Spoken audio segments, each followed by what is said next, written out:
ప్రపంచంలో ఎవరైనా వచ్చిన వ్యాపారాన్ని వీధిలో పెట్టుకుంటారా?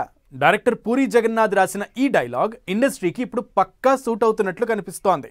కలెక్షన్స్ వెంటపడి 100 కోట్లు 1000 కోట్లు పైసా వసూల్ సినిమా అంటూ నిర్మాతలు బహిరంగంగా ఇస్తున్న ప్రకటనలే వారి కొంపలు ముంచుతున్నాయి.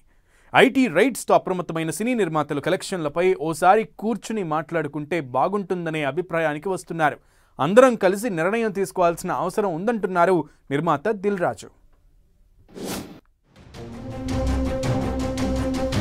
కలెక్షన్ల ప్రకటనలపై ఫిల్మ్ ఇండస్ట్రీ పునరాలోచిస్తోందా? బడా సినిమాల లెక్కలపై ఇక వెనక్కి తగ్గుతారా? దిల్ రాజు వ్యాఖ్యల వెనుక అర్థం అదేనా? ఇండస్ట్రీలో బడా చిత్రం రిలీజ్ అయిందంటే చాలు కలెక్షన్ల సునామీ అంటూ ఓ పోస్టర్ వచ్చేస్తోంది. మొదటి రోజు 100 కోట్లు, 2 రోజులు దాటితే 500 కోట్లు. సినిమా కంటే కలెక్షన్లే ఎక్కువగా కనిపిస్తున్నాయి.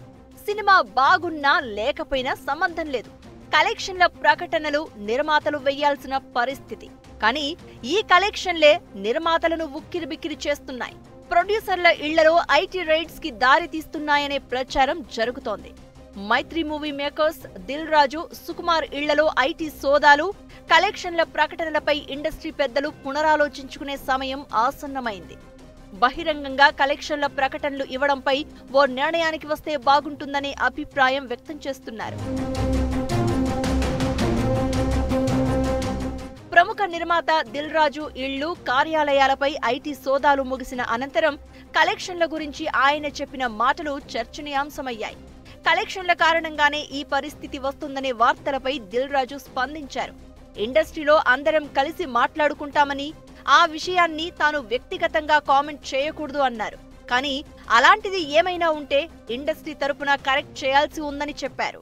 అది మొత్తం ఇండస్ట్రీ అంతా కలిపి మాట్లాడతాం, అది నేను ఇండివిజువల్గా మాట్లాడకూడదు. అలాంటి ఏదైనా ఉంటే కరెక్ట్ చేయాల్సిందే, ఇండస్ట్రీ తరపున కరెక్ట్ చేయాలి. గతేడాది డిసెంబర్లో విడుదలైన పుష్ప సినిమాతో పాటు సంక్రాంతికి రిలీజ్ అయిన 3 చిత్రాలు కలెక్షన్ల వరద పారించాయని నిర్మాతలు ప్రకటించారు. సంక్రాంతి తర్వాత ఒక్కసారిగా ఇండస్ట్రీ పెద్దల ఇళ్లలో ఐటీ సోదాలు జరగడంతో అందరూ షాక్కి గురయ్యారు. దాదాపు 4 రోజుల పాటు తనిఖీలు జరగడం కలకలం రేపింది.